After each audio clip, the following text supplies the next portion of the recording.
Hey fellow Guardians and Seekers, welcome back to another video. So, there was a channel, there was a video that I did talking about this article, about how there was eight surprisingly, we went through this list of who was, according to this article, the eight surprisingly strong Kingdom Hearts characters. And as a quick recap, it was Donald and Goofy, which I'll gladly give them. King Mickey, which I can't, because he showed how strong he is throughout the series. So I can't really say he was surprisingly strong with the context they gave. Um, Yen Sid, I'll give him. Fairy Godmother, I'll give him. Demix, it's kind of questionable to me, but okay. Um, the anti-black coat, I couldn't really say anything about it because I that was the only Kingdom Hearts game. It was in Dream Drop Distance, and it's the only Kingdom Hearts game that I rage quit on. But I've seen the cutscenes. Don't entirely remember this character, so it's been a while since I've seen the cutscenes of Dream Drop Distance. But I remember the overarching sketch of what happens in Dream Drop Distance. And Sora's Heartless in Recoded,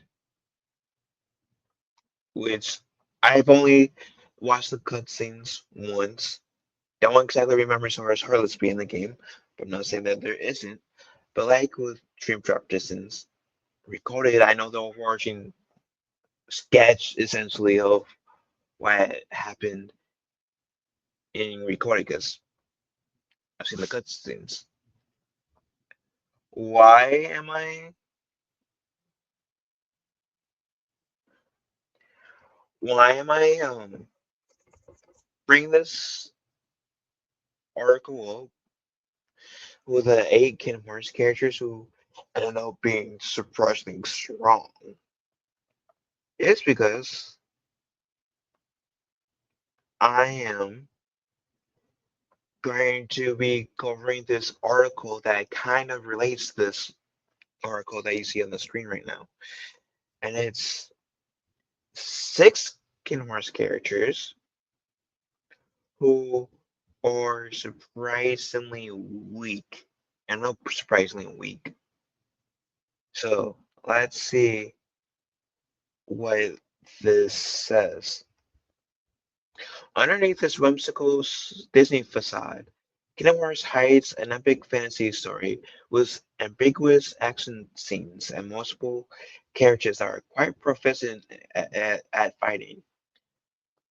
As a result, some of the most iconic and beloved characters in the franchise, like Zoro, Riku, Roxas, or King Mickey, are way stronger than they might initially seem, which I agree. Especially like Sora and Riku. But sometimes there are opposites. The opposite also happens, as many other prominent Kingdom Hearts characters originally came off as powerful and or threatening, but they are in, but they could never live up to the reputation.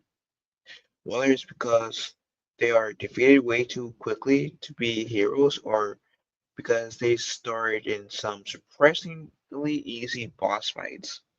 The following characters are the most obvious examples of the underwhelming phenomenon. Is at number one, it's Maleficent, which actually before I comment, let's see what they talk about. The evil fairy Maleficent was not only the main antagonist in the 1959 Sleeping Beauty, but also of the original Kingdom Hearts game, where she commanded an entire group of infamous Disney villains.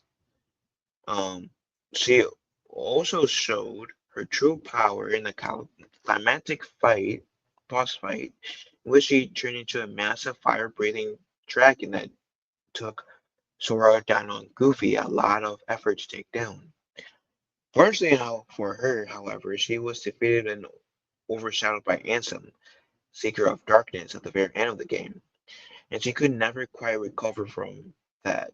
Maleficent made an appearance in pretty much every subsequent game, but she was always treated like a joke because she paled in comparison to Xehanort and Organization 13 in terms of raw power, and allying herself with her bumbling minion Pete certainly didn't help her case. Nevertheless, Kingdom Hearts are still hoping that Maleficent will get stronger and become a huge threat in the upcoming Maga Lost Master Saga. I have to say respectfully, she was a pain in the ass in Kingdom Hearts 1. Especially with this fight, she was. Kingdom Hearts 1, Chain of Memories was, I think, the only two games that you get to fight Maleficent in. She was a bitch to fight. Like, seriously, like, she was no joke. So I understand where they're coming from in terms of, like, Ansem, Xehanort's, Semnus, they and the other Organization 13 members seem to, like, be way stronger than Maleficent. Well, most of the Organization 13 members, as to say. Because I think Damix is potentially weaker than her. But I think she's strong. She's stronger than this person who's writing this article gets credit for. So I have to respectfully disagree with it. This take. But Kyrie. Okay. Um when compared to her friends Sora and Riku, Kyrie was not much of a fighter, as this princess of her originally had more of a support role until she received a Keyblade at the very end of Kingdom Hearts 2. This, coupled with the secret ending of Dream Drop Distance, hinted at eventual growth and potential for joining the fight with the other Guardians of Light in the long-awaited Kingdom Hearts 3. However, despite the big expectations put on her by the fans and her extensive training with Lee, for those of you who may not know or may not remember, Lee is Axel. Um, Kyrie's performance in the final battle of Kingdom Hearts 3 was very underwhelming. I agree. She became a generic damsel in distress once again, and she was very easily kidnapped by Semnis and unceremoniously killed off in Xehanort. The Remind DLC and the spin-off game Melody of Memory tried to improve her reputation, but she never managed to come off as particularly strong, especially considering she couldn't even face an illusion of Master Xehanort all by herself. Kyrie is currently training under Aqua's tutelage, so fans are hoping she will be much stronger in the upcoming Kingdom Hearts 4. Now I'll say this, as soon, which I like to preference, I also met Hayden Panettiere. That was awesome. But I have to say, I've been making videos saying I want to see Kyrie like live up to her potential. Which before I continued, I had to show this picture because I did meet the original Kyrie voice actress. In case none of y'all believed me. Plus, I just want to brag, so there's that. But yeah, I met the original Kyrie voice actress last year at Chicago's version of Comic Con called C2E2, which was a blast. It was a blast. And when I mean last year, I mean like 2024. Anyways, getting back to this, I've made videos on this channel saying that I've been wanting Kyrie to be a badass. I mean, sure, like Kingdom Hearts 2, um, into that dream drop distance, since um, even Kingdom Hearts 3, and the Remind, and Melody and Memory. I know she has a lot of potential. I don't know why Square Enix isn't letting us see her full potential. Um, I think, yeah, Kingdom Hearts 1, fine, it was fine to see her as a damsel in distress. Kingdom Hearts 2, she was mostly a damsel in distress. She had a little fighting role, but she was mostly a damsel in distress as well in Kingdom Hearts 2. 3, she was more of a fighter, but like they said, ended up being damsel in distress. Even Melody and Memory was a fighter, ended up having to get her ass saved again. She was a damsel in distress. I am tired of seeing Kyrie um being the damsel in distress while having the keys dangled from us of her being a badass. I made few videos on this channel saying that I would love, absolutely love to see Kyrie's full potential of being a Keyblade wielder come to fruition.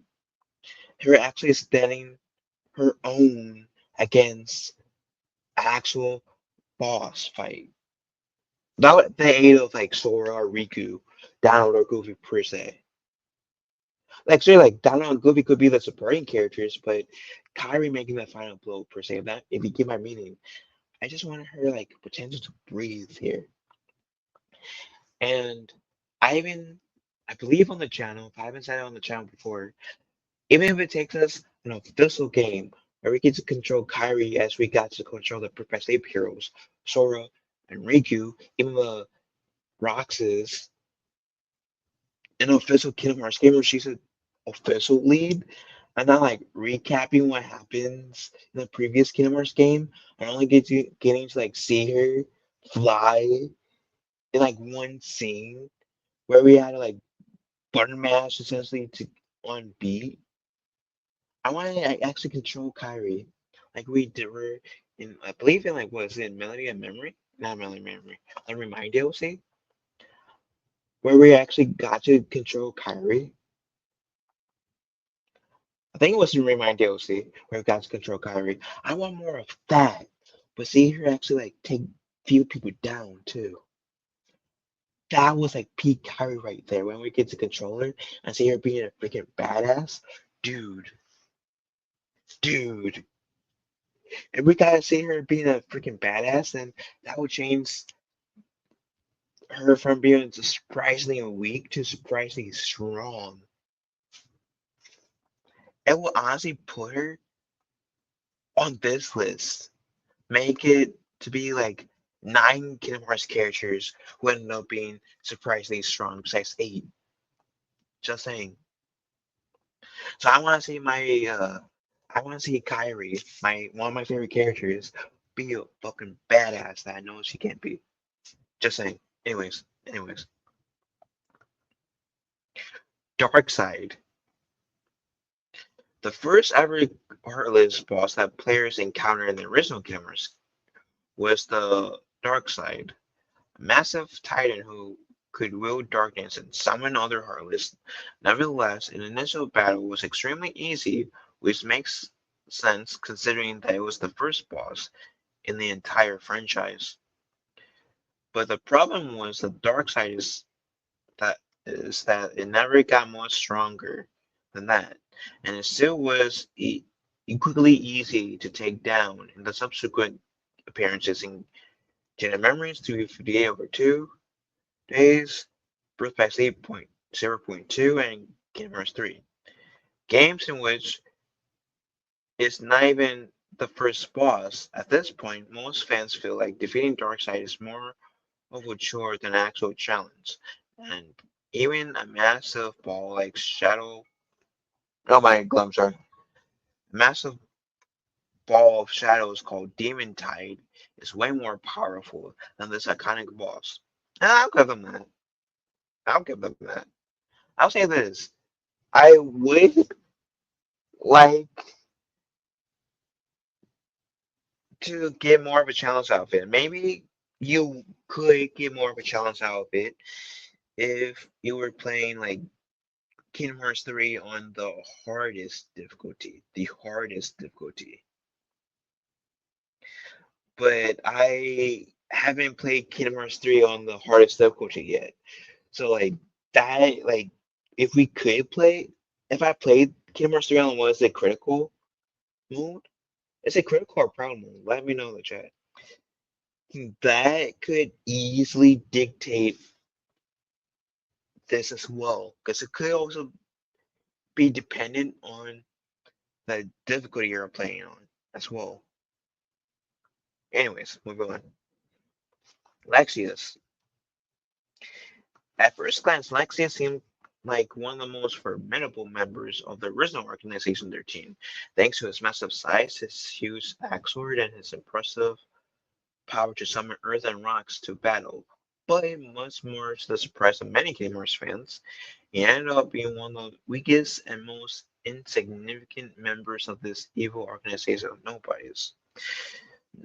Lexius is a major antagonist in Riku's side of the story in Chain of Memories, where he fails to showcase his abilities in both the story and gameplay. While he initially gave Riku tough time, he was quickly disposed of the boy's dark form.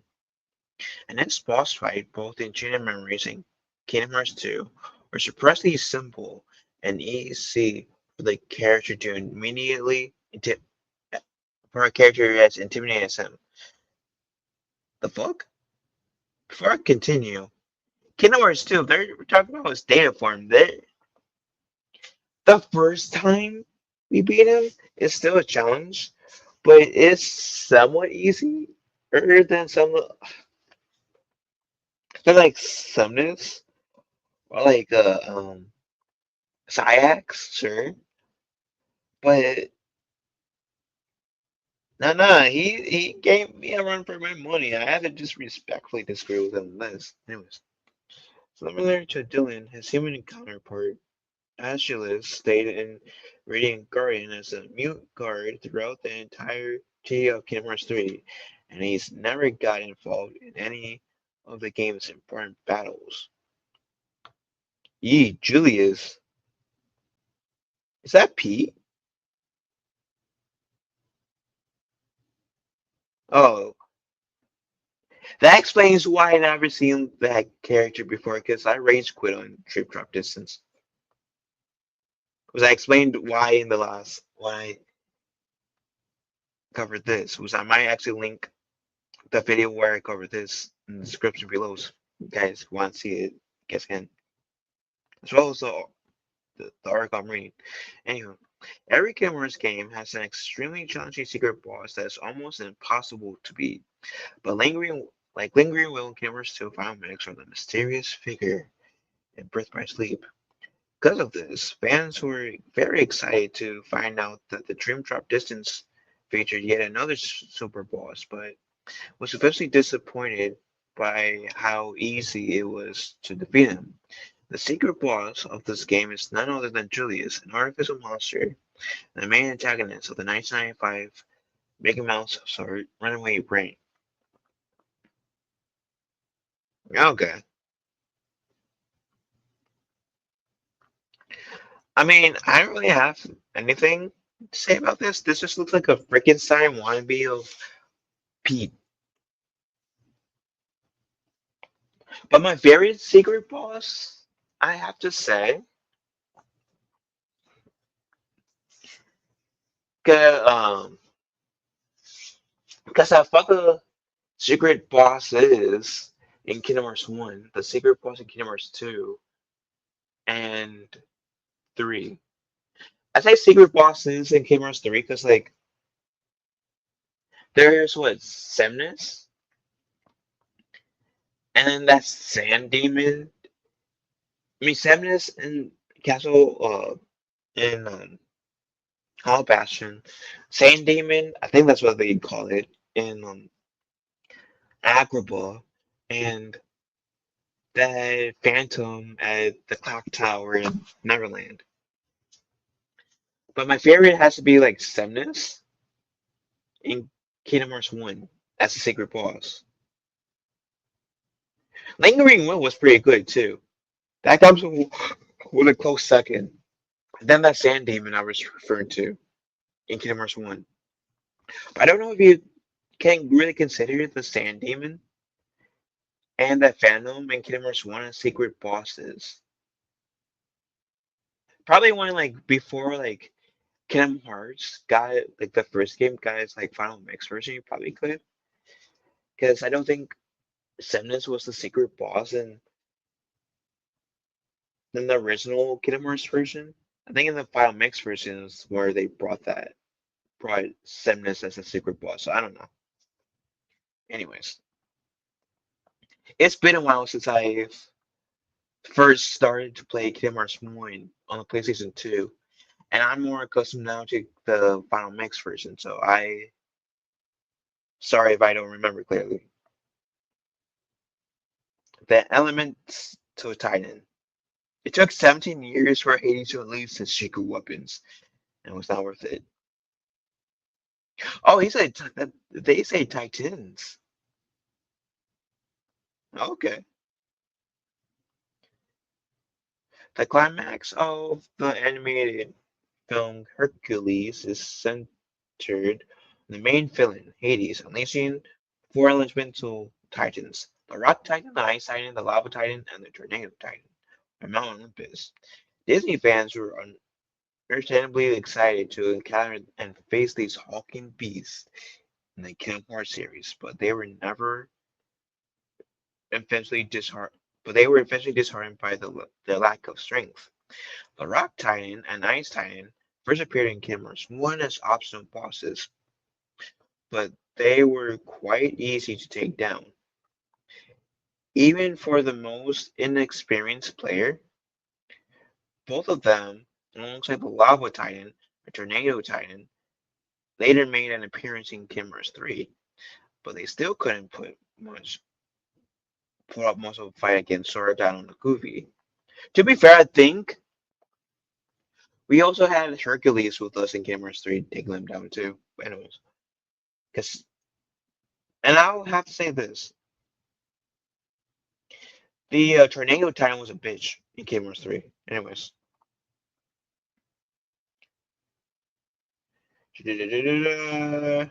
where did I leave off? They still couldn't put a fight against Sora down Goofy, considering they took on the roles of tutorial bosses in the opening levels of that game. Players who are looking for a challenge in Mount Olympus should try facing Cerberus or Sephiroth instead. No, I didn't say anything when I was making a video based off this. But since they brought up Sephiroth, I'm kind of mad I didn't think about this when I was making that video about the 8 Kingdom Hearts characters who ended up being surprisingly strong. But Sephiroth should have been on that like, on this list for sure. Anyways, is that it? Okay. So I guess I can give them that to a certain degree. The Elemental Titans. Um, can't really talk anything about the Julius boss fight. Um, Lexius, I have to respectfully disagree on this one. Dark Side, I'll give them. I'll give them. Kyrie, I'll give them.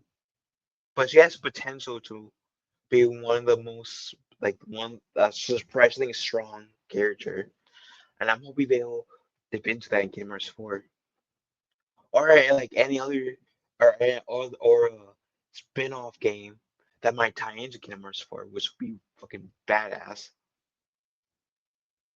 And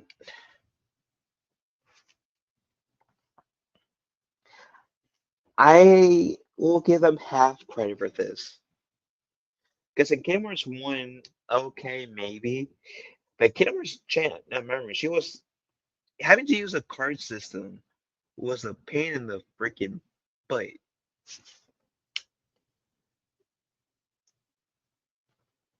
It was a pain in the freaking butt. So that's why I'm kind of giving them half of this. Anyways, that's finally did though, like with weakest suppressing weak characters of Kingdom Hearts. So that was a fun video. Is there any characters that you think should have made this list? What would be on your list of being like the six weakest Kingdom Hearts characters? Let me know.